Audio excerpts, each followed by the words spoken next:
Pagsumpa ni Pulastya sa burol ng Govardhan. Si Govardhan ay isinilang mula sa bundok na si Dronachala sa lunang Salmalidwip. Sa kaniyang pagsilang, nagpakita ang mga demigods at nagbigay pugay sa kanya bilang crown jewel of Braja, ang pinakamahalagang bundok sa rehiyon ng Braja. Noong umpisa ng Satya Yuga, binisita ni Pulastya Muni, isa sa Saptarishi at mind-born son ni Brahma, ang Salmalidwip at namangha sa ganda at espiritualidad ng Govardhan. Nais niyang dalhin ito sa Kasi, Varanasi, upang doon magtapas at makamit ang kaliwanagan sa pagitan ng banal na ilog Ganga at bundok.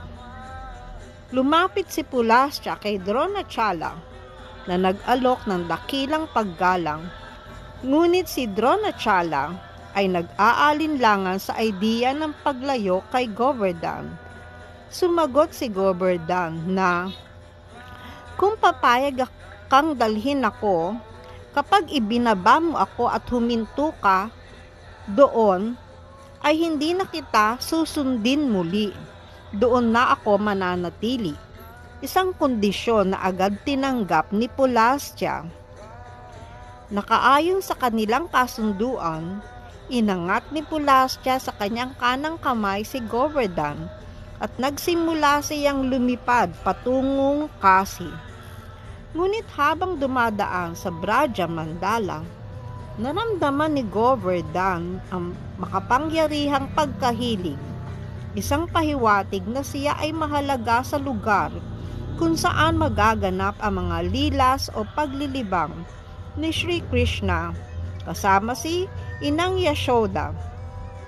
Paano siyang lumaki at mag-enjoy kasama ng mga gopis at gopas sa tabi ng Yamuna. Nais niya na makasama sa mga paglilibang na mga ito ni Krishna. Upang ipatupad ang hangarin, ginamit ni Govardhan ang kanyang yoga maya at nagpabigat hanggat hindi na makatiis si Pulastya. Pinilit niyang hanapin ang tawag ng kalikasan at pangangailangan at ibinaba ng walang malay si Govardhan sa pagitan ng pagkilos na alinsunod sa kondisyon sa kanilang napagkasunduan. Pagkatapos niya maglinis at magsagawa ng ritual, tinangka ni Pulastya na muling buhatin si Govardhan, ngunit hindi na ito kumilos man lang. Sa matinding galit at pagkabigo,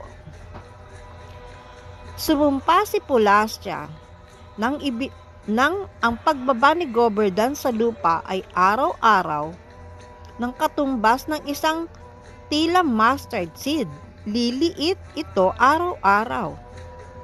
Sa simula ng Satya Yuga, ang bundok ay kasing laki ng 64 na milyang haba, 40 milyang lapad, at 16 na milya ang taas. Ngunit dahil sa sumpa at paglipas ng mga taon, ngayon ay maliit na bundok na lamang sa Braja at tinatawag na Giriraj Govardhan. May taas na lamang na humigit kumulang 80 talampakan. Ipinapahayag sa Sri Garga Samhita na ang mananalig na makarinig ng kwentong ito ay mabibigyan ng moksha o paglaya sa kasalanan. Haribol.